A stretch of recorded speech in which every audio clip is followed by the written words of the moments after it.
زنيا أيسرها أن ينكح الرجل أمه.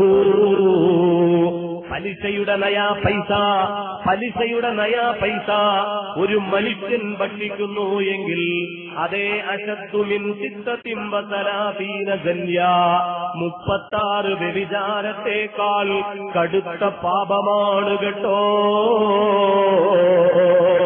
36 വ്യഭിചാരത്തെക്കാൾ കടുത്ത പാപമാണ് കേട്ടോ. ഐസറുഹാ അയ്യൻകിഹർ റജുലു ഉമ്മഹു. ഈ 36 വ്യഭിചാരത്തിൽ ഏറ്റവും ലളിതമായത് ജന്മം നൽകിയ മാതാവിനെ ബലാത്സംഗം ചെയ്യലാണെന്ന് കണക്ക് വച്ചോളൂ എന്ന് പഠിപ്പിച്ച ഹബീബ് മുഹമ്മദുർ റസൂലുള്ളാഹി. ഹബീബ് ത്വഹ റസൂലുള്ളാഹി. ചിന്തിക്കാൻ കഴിയുമോ മുസ്ലിമേ? ബ്രെയിനുണ്ടോ ചെറുപ്പക്കാരെ? ഓ പ്രിയപ്പെട്ട കാർന്നവന്മാരെ, ചിന്തിക്കാൻ നമ്മൾക്ക് കഴിയണം. എന്നിട്ട് അവസ്ഥ എന്താ?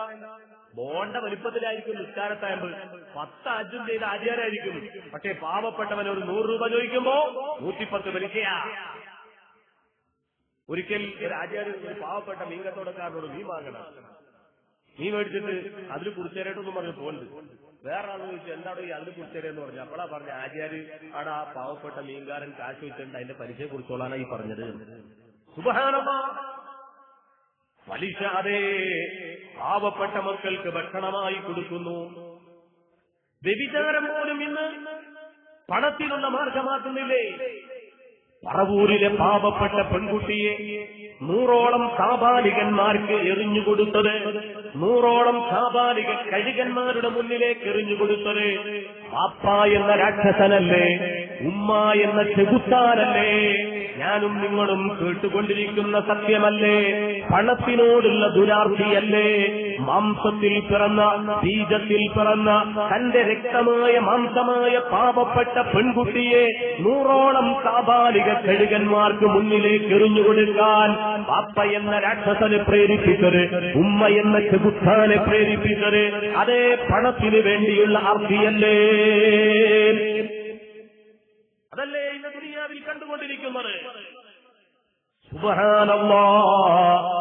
ഇങ്ങനെ പണമുണ്ടാക്കി അത് സന്താനങ്ങൾക്ക് കൊടുക്കുന്നു എങ്കിൽ ആ സന്താനങ്ങൾ തിരിച്ചു നമ്മളെ കൊലക്കത്തിയുമായി പിന്നാലെ വരാതിരിക്കുന്നതെങ്ങനെയാ?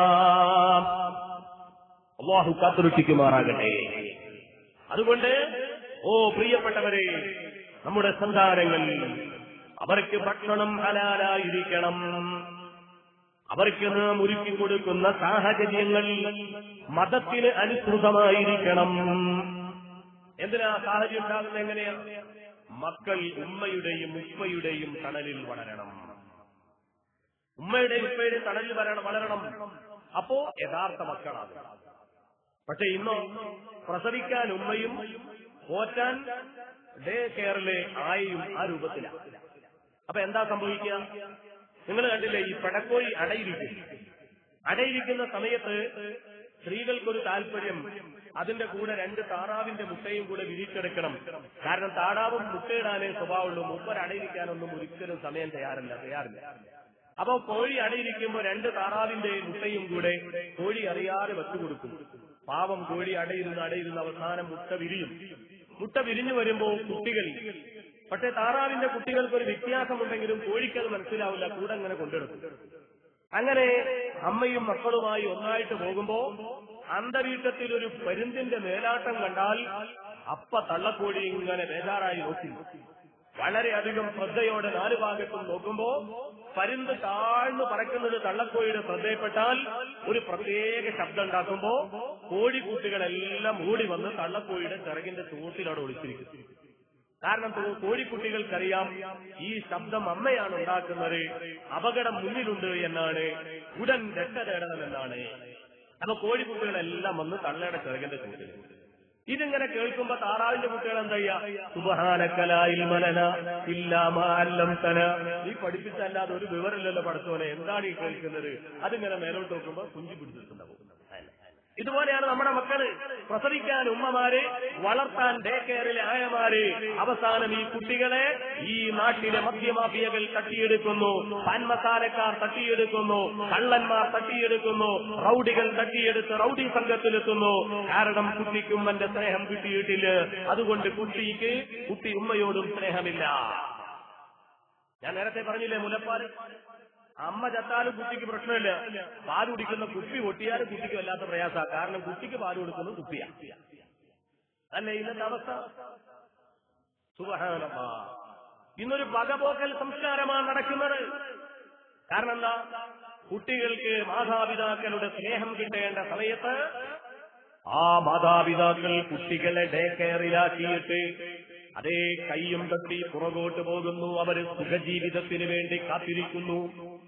അപ്പോഴോ ഈ മക്കളുടെ സ്നേഹവും ലാളനയും മാതാപിതാക്കൾക്ക് കിട്ടേണ്ട വൃദ്ധരാകുന്ന സമയത്ത് മാതാപിതാക്കളെ കുട്ടികൾ കൊണ്ടുപോയി വൃദ്ധസദനത്തിലടച്ച് അവരും കൈകൊട്ടി തിരിച്ചു പോരുന്നു.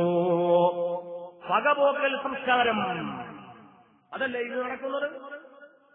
ഞാൻ മുമ്പൊരു കാർട്ടൂൺ വായിച്ചു ഓർക്കുക. 10 വയസ്സുള്ള കുട്ടിയെയും കൂട്ടി അച്ഛൻ ഒരു വൃദ്ധസദനത്തിലേക്ക് പോയി. അങ്ങനെ കുട്ടിയെ സിറ്റൌട്ടിലിരുത്തിയിട്ട് അച്ഛൻ ഓഫീസിന്റെ ഉള്ളിൽ കയറി. കുറച്ചു കഴിഞ്ഞപ്പോ വളരെ ദുഃഖത്തോടെ തിരിച്ചു വന്നു. അച്ഛൻ മൂടോപ്പായിട്ട് തിരിച്ചു വരുന്നത് കണ്ടപ്പോ കുട്ടി ചോദിച്ചു, അച്ഛോ എന്താണ് പ്രശ്നം?